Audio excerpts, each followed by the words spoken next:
သုံးပါးတစုကိုစန့်ကျင်လိုက်တဲ့ယေရှုတရုတ်မှအဖွဲ့ဟောဒီယေရှုတရုတ်မှအဖွဲ့တွေကတော်တော်လေးကိုဒုက္ခပေးတယ်ဒီနေ့မှာတော့ကျွန်တော် Trinity လို့ခေါ်တဲ့သုံးပါးတစုကိုတေချာရှင်းမှဖြစ်မယ်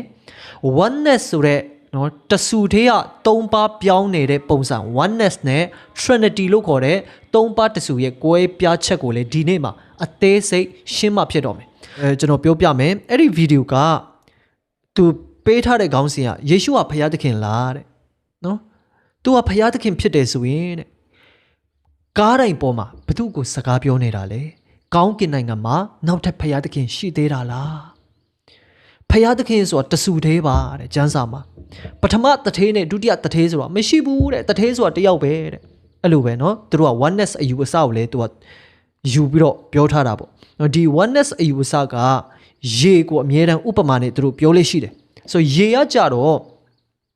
သူရေကတစ်မျိုးပဲဒါပေမဲ့ပုံစံ၃ခု꿰သွားတာဥပမာအနေနဲ့ဆိုရင်အရေရှိတယ်နောက်ပြီးတော့ရေခဲတစ်တာထဲထိုက်လိုက်ခဲသွားတယ်သူပဲပြီးရင်သူရေပြန်ဖြစ်တယ်ပြီးရင်ဟလာမီးနဲ့အပူပေးလိုက်ရင်အငွေ့ဖြစ်သွားတယ်သဘောပေါက်လားမသိအငွေ့ဖြစ်လိုက်အဆိုင်အခဲဖြစ်လိုက်အရေဖြစ်လိုက်ဒါပေမဲ့သူပဲအဲ့ဒီရေပဲအဲ့ဒီရေတစ်မျိုးကိုမှပုံစံ၃မျိုး꿰သွားတာအဲ့ဒါ oneness လို့ခေါ်တယ် oneness တွေသုံးတဲ့ဥပမာဖြစ်တယ်အဲ့ဒါ Trinity မဟုတ်ဘူးဗျသုံးပါးတစုမဟုတ်ဘူးဗျနော်သုံးပါးတစုထင်ပြီးတော့နော်ဒီမှားယွင်းတဲ့အရာတွေ push share နေတာတွေအယံများလို့ကျွန်တော်ပြောရချင်းဖြစ်တယ် Trinity ရဲ့သဘောတရားကအဲ့လိုမဟုတ်ဘူး Trinity ကကြတော့ရေနဲ့ကျွန်တော်တို့ဥပမာတွားပေးလို့မရဘူးဆိုတော့အနည်းဆက်ဆုံးဥပမာတော့ကြက်ဥဖြစ်တယ်နောက်ပူပြီးတော့ရှင်းတဲ့ဥပမာတော့ရှင်း block ဖြစ်တယ်နော်ဒီဥပမာနှစ်ခုကတော့ကျွန်တော်ခဏနေရင်ပြောပြမယ်အခုကျွန်တော်အရင်ဆုံးဒီယေရှုတရုတ်မှာကသူဘာဆက်ပြောသေးလဲဆိုတော့ကျမ်းစာကိုသူကိုးကားသွားတယ်အဲ့မှာဘာကိုးကားလဲဆိုရင်နော်နှုတ်ကပတ်တော်ဟာလူစားတိအဖြစ်ကိုခံယူတယ်နော်အဲ့ဒါယေရှုဖြစ်တယ်ဒါနဲ့နှုတ်ကပတ်တော်ဟာဖခင်သခင်ဖြစ်တော်မူ၏တဲ့ယေရှုဟာဖခင်ဖြစ်တယ် very good နော်အဲ့ဒါလေးကိုးကားတယ်ဒါနဲ့သူဘာဆက်ပြောလဲဆိုရင်ဒါကြောင့်မလို့တဲ့ယေရှုဟာဖခင်ဖြစ်တယ်တဲ့ဒါကြောင့်မလို့ဒီကားတိုင်းထက်မှာယေရှုကစကားပြောတဲ့အခါမှာလူစားတိအသွေးသားခံယူတာဖြစ်တဲ့အတွက်တဲ့ခန္ဓာအသွေးသားသူ့ရဲ့ဝိညာဉ်သဘောကိုသူပြန်စကားပြောခြင်းဖြစ်တယ်သူ့ကိုသူစကားပြောနေတာပေါ့အဲ့ဒါဟာငါတို့အတွက်နှိမ့်ချခြင်းရဲ့ပုံပမာဖြစ်တယ်ဆိုပြီးတော့သူအလွယ်လွယ်မှာတွင်တင်သွားတာပေါ့လေတကယ်တော့မဟုတ်ဘူးနော်သူကတော့အဲ့ဒီကြမ်းချက်ကိုယူသွားတယ်ဒါပေမဲ့သူမယူသွားတဲ့ကြမ်းချက်ရှိတယ်အဲ့ဒီရဲ့အပေါ်လေးမှာရှိတယ်အဲ့ဒါဘာလဲဆိုနှုတ်ကပတ်တော်သည်တဲ့ဖယားသခင်နဲ့အတူရှိတယ်အဲ့ဒီကြမ်းချက်ကိုသူပယ်ပလိုက်တယ်သူမယူသွားနှုတ်ကပတ်တော်ဆိုတဲ့ယေရှုဟာဖယားသခင်နဲ့အတူရှိတယ်အဲ့တော့ Trinity ရဲ့သဘောတရားဖြစ်တယ်နော်ဆိုတော့ဟုတ်ပြီကျွန်တော်တို့ဒီ Trinity ရဲ့ပုံတာရကလေးတွေနော်ဒီကျက်ဥတို့ Shamrock တို့ကျွန်တော်မတွားခင်မှာနှုတ်ကပတ်တော်ကပိုအရေးကြီးတာဖြစ်တဲ့အတွက်နှုတ်ကပတ်တော်လေးကျွန်တော်တို့အရင်တွားရအောင်ကပ္ပဦးကျမ်းနေကျွန်တော်တို့သုံးပါးတစုတွေ့နိုင်တယ်ဆိုတော့ကပ္ပဦးကျမ်းမှာအခန်းကြီး1စတာနဲ့နော်ဘုရားသခင်သည်တဲ့အဲ့မှာ Elohim ဘုရားသခင်အဲ့လိုသုံးထားတယ်ဆိုတော့အဲ့မှာဘုရားသခင်လို့သုံးထားတာ Elohim နော် I am နဲ့ဆုံးတတ်တယ် ELOHIM so I am ဆိုတဲ့စကားလုံးလေးကအများကိန်းဖြစ်တယ် Hebrew အခရာမှာဘာနဲ့တူလဲဆိုရင်အင်္ဂလိပ်အခရာမှာ S နဲ့တူတယ်ဥပမာဆိုရင် EGGF ကျက်ဥ EGGS S ထည့်လိုက်တာနဲ့ကျက်ဥအများဖြစ်သွားတယ်ဆိုတော့ Elohim ဆိုတော့ I am ကကြတော့အများကိန်းကိုဖော်ပြတဲ့စကားလုံးဖြစ်တယ်နော်ဟုတ်ပြီကျွန်တော်တို့ဆက်သွားမယ်ကပ္ပဦးကျမ်းခန်းကြီး1အပိုင်ငယ်26မှာဘုရားသခင်လူကိုဖန်ဆင်းဖို့ဖြစ်လာတယ်အဲ့ဒီမှာလေဘုရားဘာပြောလဲဆိုငါတို့တရနဲ့အငြီးတယ်အများကိန်းလာပြန်ပြီအများကိန်းတော့ငါရဲ့ပုံတရနဲ့အငြီးလို့မပြောငါတို့တရနဲ့အငြီးငါတို့ဆိုတဲ့စကားလုံးသုံးသွားတယ်ပြီးရင်လူဖန်ဆင်းခဲ့တယ်ဒါနဲ့လူတွေအများကြီးဖြစ်လာတယ်ဒါနဲ့ကပ္ပဦးကျမ်းခန်းကြီး7အပိုင်ငယ်9ရောက်လာတယ်လူတွေအများကြီးသူတို့ဘာလုပ်ကြလဲဆိုရင်ရဲတိုက်ကြီးကိုစောက်ပြီးတော့ဘုရားသခင်စီပြန်သွားကြမယ်ဒီရဲတိုက်ဖို့အနေဒါနဲ့ဘုရားသခင်ကလည်းဘာပြောလဲဆိုရင်လာကြတဲ့စင်းကြကုန်အန်းတဲ့ငါသွားမယ်လို့မပြောလာကြတယ်အများကိန်းဖြစ်တယ်စင်းကြကုန်အန်းသူတို့ရဲ့ဘာသာစကားကိုရှုပ်ထွေးစေကြကုန်အန်းအဲ့မှာအများကိန်းကိုတုံးထားတယ်ဒါနှုတ်ကပတ်တော်နဲ့ကျွန်တော်တို့ Trinity ရဲ့သဘောတရားကိုသိနိုင်တယ်နော်နောက်ပြီးတော့1ယောအခန်းကြီး9အပိုက်ငယ်9ဒါကတော့လုံးဝ Trinity ခံယူချက်သုံးပါးတစုခံယူချက်ရဲ့အဓိကအသက်ဖြစ်တယ်ယော9ခွန်ကျွန်တော်ဖတ်ပြခြင်းနဲ့သူဖြစ်လင်းတဲ့ကောင်းကင်ဘုံ၌ခမည်းတော်တစ်ပါးလာပြီးနှုတ်ကပတ်တော်တစ်ပါးတန်ရှင်သောဝိညာဉ်တော်တစ်ပါးတက်တေခံ3ပါး ရှိ၏ထိုသုံးပါးတို့သည်တလုံးတဝတည်းဖြစ်တော်မူ၏အာမင်ဒါလုံးဝကိုနော်ခမည်းတော်ရှိတယ်နှုတ်ကပတ်တော်ဆိုတဲ့ယေရှုရှိတယ်နောက်ပြီးတော့တန်ရှင်တော်ဝိညာဉ်တော်ရှိတယ်သုံးပါးဟာတလုံးတဝတည်းဖြစ်တယ်နော်ဒီအရာလေးကျွန်တော်တို့တွေ့နိုင်တာဖြစ်တယ်ဟုတ်ပြီယောမဩဝါဒစာထဲမှာဖခင်ဘာပြောလဲဆိုရင်ဖန်ဆင်းတော်မူသောအရာတို့ကိုထောက်လျက်တဲ့ဖန်ဆင်းရှင်ကိုသိနိုင်တယ်တဲ့နော်နှုတ်ကပတ်တော်အရာတော့ကျွန်တော်တို့ Trinity ကိုပြောပြီးသွားပြီဒါဆိုရင်ဖခင်ဖန်ဆင်းထားတဲ့အရာကိုကြည့်ခြင်းအပြင်ဖန်ဆင်းရှင်ရဲ့သဘောကျွန်တော်တို့မြင်နိုင်တာပေါ့ဒါဆိုရင်ဘာနဲ့လဲခုနပြောတယ်ကြက်ဥနဲ့ Shamrock ဒါအနည်းဆက်ဆုံးဥပမာဖြစ်တယ်ကြက်ဥကကြက်ဥမှာအခွန်ရှိတယ်အကာရှိတယ်အနှစ်ရှိတယ်ဒီသုံးခုကကြက်ဥတစ်လုံးဒါအနည်းဆက်ဆုံးဥပမာဖြစ်တယ်ဒါပေမဲ့တကယ် Trinity ရဲ့သဘောတရားနဲ့နည်းနည်းလွဲတယ်နော်ဒါလေးကြုံလို့တခါလေးပြောချင်တယ်ဘာကြောင့်လဲဆို Trinity ဆိုတဲ့သုံးပါးတစုမှာကဖယားသခင်ရဲ့နော်သဘောတဘာဝခမည်းတော်သားတော်တန်ရှင်တော်ဝိညာဉ်တော်သည်အစစ်နန်းတူတယ်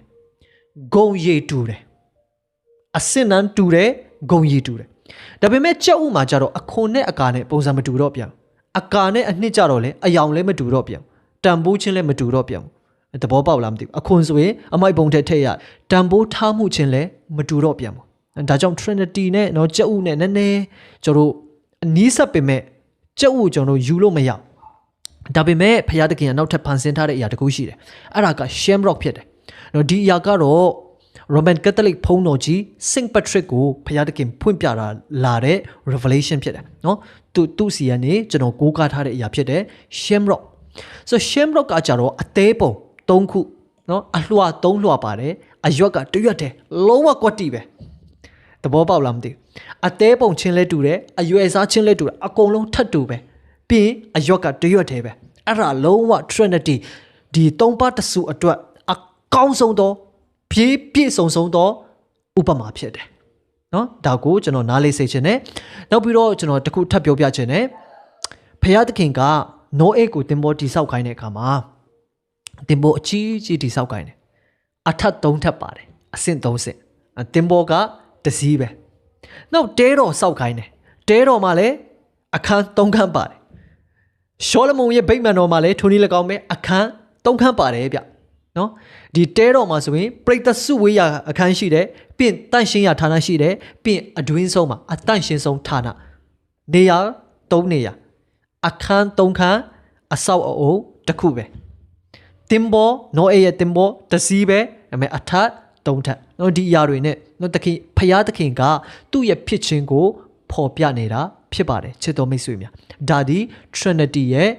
သဘောတရားဖြစ်တယ်တခုပြောချင်တယ်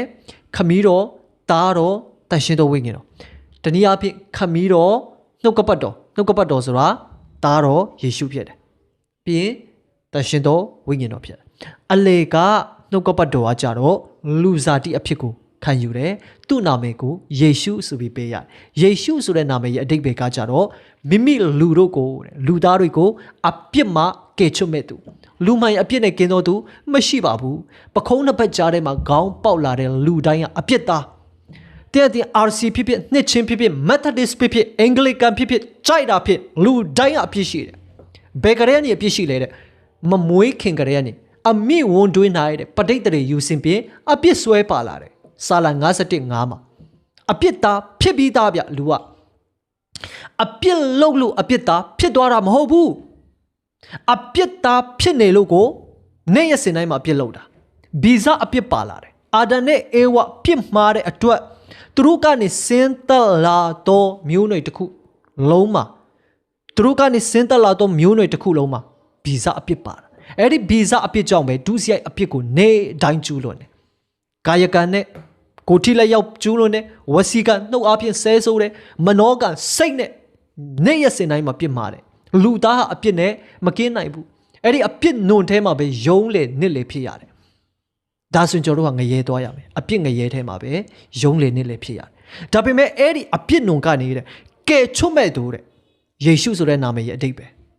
ဘလို့ပုံစံနဲ့ကဲချွတ်လဲတဲ့စပိုင်ဒါမန်လို့စူပါမန်လို့အစွမ်းနဲ့ကဲထုတ်တာမဟုတ်ဘူးဗျအသွေးသွန်းလောင်းခြင်းမရှိလေအပြစ်လွတ်ခြင်းမရှိအာမင်ဒါကြောင့်မိတ်ဆွေရဲ့အပြစ်ကိုလွတ်စေဖို့အဲ့ဒီအပြစ်နုံထဲကနေဂွင်းလုံးကျွတ်လွတ်မြောက်စေဖို့အတွက်ယေရှုဟာအသွေးသွန်းခဲ့တယ် အဲ့ဒီအသွေးအပြင်တင်းရဲ့အပြစ်ရှိသမျှကိုဆေးကြောတန်းစင်တယ်တင်းကိုဖြူစင်စေခဲ့တယ်ဟာလေလုယာနောက်ဆုံးအပြစ်ရဲ့အခတည်ခြင်းတဲ့အဲ့ဒီအပြစ်ရဲ့အခတည်ခြင်းကိုယေရှုကကားတိုင်းထက်မှာဆက်ပေးခဲ့တယ်ယေရှုကခေါင်းငိုက်စိုက်ပြီးတော့အသက်တည်ဆုံးခဲ့တယ်သူဟာအသက်ပေးသည့်တိုင်အောင်တင့်ကိုချစ်တော်ဖခင်တင့်ကိုတန်ဖိုးထားတော်ဖခင်ဖြစ်တယ်ဟာလေလုယာအဲ့ဒီယေရှုခရစ်တော်ကိုနှလုံးသားအကျွမ်းမဲ့နဲ့ကိုတော့ကျွန်တော်ဟာအပြစ်သားကျွန်မဟာအပြစ်သားဖြစ်တယ်အပြစ်သားဖြစ်လို့အပြစ်လုံးမိနေတာအပြစ်လုံးမိလို့အပြစ်သားဖြစ်သွားတာမဟုတ်ဘူးနော်ဒီညမှာပြောင်းပြမယူစေခြင်းဟောင်တက်လို့ခွေးဖြစ်တာမဟုတ်ဘူးခွေးဖြစ်နေလို့ကိုဟောင်တာဗျာအတဲ့ကျွန်တော်တို့ကယူရမှာကျွန်တော်တို့ကပြောင်းပြတွေယူနေခဲ့တာနှစ်ပေါင်းများပြီအဲကြောင့်ကေတင်ချင်းသဘောမပေါက်နိုင်တာတကယ်တော့အပြစ်သားဖြစ်ပြီးသားအပြစ်လုံးလို့အပြစ်သားဖြစ်သွားတာမဟုတ်အပြစ်သားဖြစ်ပြီးသားအဲ့ဒီအပြစ်သားကားတဲ့ကောင်းမှုလုပ်ရင်လည်းဖခင်လက်မခံဘူးယေရှုရဲ့အသွေးတော်ကိုသင်လက်ခံမှပဲကောင်းကင်သွားရမှာဘာကြောင့်လဲအပြစ်သားတစ်ယောက်ကကောင်းမှုလုပ်ရင်လည်းဖခင်ရဲ့ရှေ့မှာအဝတ်စုံနဲ့တူတယ်အဝတ်စုံဆိုတာသိလားချစ်တော်မိတ်ဆွေများဟေရှာယ64:6ဖြစ်တယ်အဲ့ဒီကျမ်းချက်အဝတ်စုံဆိုတာမိန်းမတွေဓမ္မထာလာတဲ့အခါမှာလေအင်မတန်ကိုယွန်းစရာကောင်းတဲ့အဝတ်အင်မတန်နန်ဆိုတဲ့အရာအင်မတန်ယွန်းစရာကောင်းတဲ့အရာအဲ့ဒီအဝတ်ကြီးကိုတဲ့ဖခင်เจ้าမှာလာပြီးတော့လှူတယ်လို့ပဲတဲ့အဖယောက်စော်ကားတာနဲ့တူတူပဲကောင်းမှုလုပ်တယ်ဆိုတာကောင်းမှုလုပ်ရင်လေတဲ့မိန်းမဓမ္မထာလာတဲ့အခါမှာသုံးတဲ့အဝတ်စုံနဲ့တူတယ်ဖခင်အရန်ယွန်းနေတယ်အပြစ်သားရဲ့ပြုတ်တဲ့ကောင်းမှုကိုဖခင်ယွန်းနေဒါကြောင့်ကောင်းတာလုပ်ရင်ကောင်းရာရောက်မှာပေါ့ဆိုတဲ့စကားမှားတယ်ဗျခမကောင်းတာလုပ်လေဖခင်လက်မခံဘူးလက်မခံဘူးအဲ့ဒါဘာနဲ့တူလဲဆိုတော့ချစ်တော်မိတ်ဆွေများအနုတဲတယောက်ရဲ့အိမ်ကိုတင်သွားလေတယ်ဆိုပါစို့အဲ့ဒီအနုတဲကလက်တွေရလေပီတွေတဲပြီးတော့ပီတွေကြပြီးတော့တောက်နဲ့အရည်တွေကြတယ်အဲ့ဒီအရည်ကြနေတဲ့အရာကြီးနဲ့လက်ဖက်ကိုယူတယ်ပြင်းနှစ်ပြန်ကြော်တွေထဲတယ်ဘဲစီတွေနော်နှမ်းတွေဖြူးတယ်ပြီးအဲ့ဒီအရာကြီးကိုအားရပါရနေတယ်ပြီးပစုံလုံးပါယူပြီးတော့ထဲတယ်တင့်ကိုလာကျွေးတယ်တင်စားမလားသူတုံးထားတဲ့ပဲစီကမြန်မာပြည်ကအကောင်းဆုံးပဲစီတန်လေးတုံးထားတာနှစ်ပြန်ကြော်လဲမွနေအောင်ကြော်ထားတာတင်စားမလား no မစားပါဘူးဘာကြောင့်လဲပဲစီမကောင်းလို့မဟုတ်နှစ်ပြန်ကြော်မကောင်းလို့မဟုတ်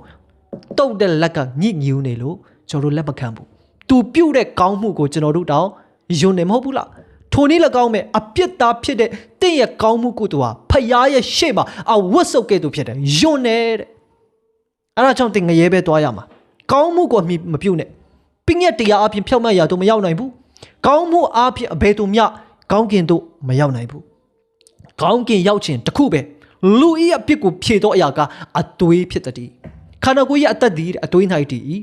လူဤအပြစ်ကိုဖြေတော့အရာကအသွေးဖြစ်တည်းအသွေးသွန်းလောက်ခြင်းမရှိလေအပြစ်လွတ်ခြင်းမရှိဆိုသည့်အတိုင်းယေရှုဟာကားတိုင်းထက်မှာမိတ်ဆွေအတွက်အသွေးသွန်းလောက်ပေးဆက်ခဲ့တယ်အဲ့ဒီအသွေးတော်ကိုတင်ယုံရမှာအဲ့ဒီအသွေးတော်ကိုတင်မှီပြုတ်ရမှာကိုကောင်းလို့ကောင်းကင်သွားတာမဟုတ်တော့ဘူးကိုတော်ကောင်းလို့ကောင်းကင်သွားတာကိုတော်ရဲ့ဂျေဇုတော်ကြောင့်ကောင်းကင်သွားတာကိုယ့်ရဲ့ကိုယ်သူကောင်းမှုအပေါ်မှာမှီပြုတ်တာမဟုတ်ဘဲနဲ့ယေရှုပြုတ်ပေးခဲ့တဲ့ကောင်းမှုကိုယ့်သူကိုမှီပြုတ်ပြီးသွားရတာဖြစ်တယ်ဒီနေ့ဒီအချိန်မှာတင်ဘလို့ယုံကြည်ထားလဲတင်ဘလို့ခံယူထားလဲတင်ခံယူမှုတွေမှားနေတယ်ဆိုရင်ဒီနေ့အချိန်ရှိသေးတယ်အချိန်ရှိသေးတယ်ကိုတော့ကျွန်တော်လွဲမဆိုခံယူခဲ့တယ်ဒီနေ့ကစပြီးကျွန်တော်နောင်တရပါပြီကျွန်တော်အပြစ်သားဖြစ်တယ်ကျွန်တော်ရဲ့အပြစ်တွေတော့ကိုတော့ဟာနာကျင်စွာထိုးခြင်းနှိပ်စက်ခြင်းနဲ့အတူအသွေးတွေတုံးလောင်းခဲ့ရတယ်အဲ့ဒီအသွေးဟာကျွန်တော်ကျမရဲ့အပြစ်ကိုဖြေလွတ်ဖို့အကြောင်းဖြစ်တယ်လို့သင်နှလုံးသားအကျွမ်းမဲ့နဲ့ယုံကြည်တယ်၃ရက်မြောက်မှာကိုတော့ဟာရှင်ပြန်ထမြောက်လာတဲ့ဖယားစစ်ဖယားမှဖြစ်တယ်လို့သင်နှုတ်ကနေဝန်ခံနေဆိုရင်ဒီနေ့ဟာဂေတင်ယာနေရဖြစ်တယ်ဟာလေလုယာသခင်ယေရှုသင်ကိုချစ်တယ်ဒါကြောင့်အချိန်ရှိတုန်းမှာသုံးပါးတဆူဖယားကိုလက်ခံပါလို့ကျွန်တော်ပြောချင်တယ်နောက်ဗီဒီယိုတွေလာဖို့ရှိသေးတယ်နောက်ဗီဒီယိုတွေမှာဆက်ဆုံတွေ့ကြပါစို့